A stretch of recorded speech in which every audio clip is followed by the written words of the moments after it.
Well, big pharmaceutical companies begin an intensive process of creating a narrative around the drugs that they're creating, even years before those drugs make it to market. We're about to show you how that process works.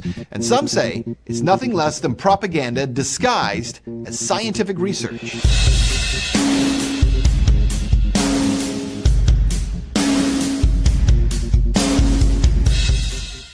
When it comes to relieving arthritis pain, Well, turn on your TV just about any time of day, and you see them. Commercials from drug companies about the latest designer drug made to make your life better, to fix your restless leg syndrome, depression, your anxiety, your back pain, your erectile dysfunction. If you have it, there's probably a drug to treat it. And while millions of Americans are looking to these drugs for relief, most have no idea the business behind these drugs. When you slice and dice data and only show portions of it, you can spin it any way that you like.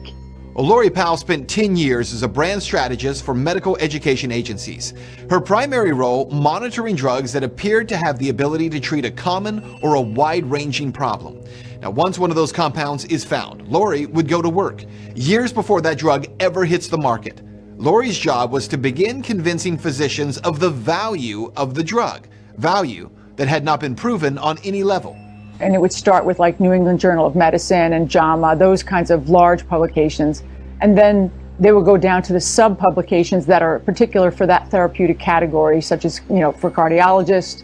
And we plan it out over the next few years, how we're going to take the messages that come from the data, which we slice and dice that up and disseminate those messages throughout those publications over a course of years. Okay, so here's how it works. According to Lori, these ad agencies, they start their process by creating articles written by ghostwriters.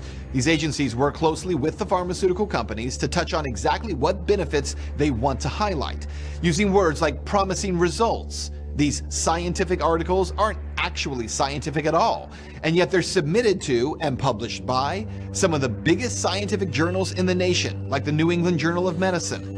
Those articles in medical publications are now picked up by newspapers and television news reports. We're also, leaking them out, especially in a high profile, and I'm using New England Journal of Medicine because it is so high profile.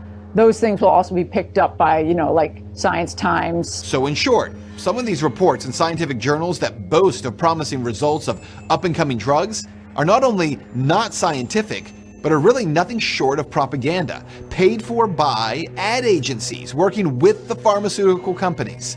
Now, how this strategy works? Well, that's explained by Marcia Angel, a former editor with the New England Journal of Medicine. This is corrupting research and making the public and doctors think that prescription drugs are much better and safer than they really are. I saw an enormous change in the relationship of academic medicine and clinical research to the drug companies.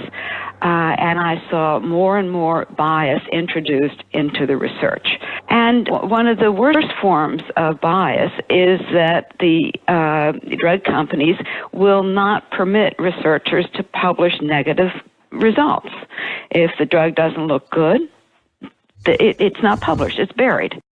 Which leads us to ask, who's being targeted with this strategy?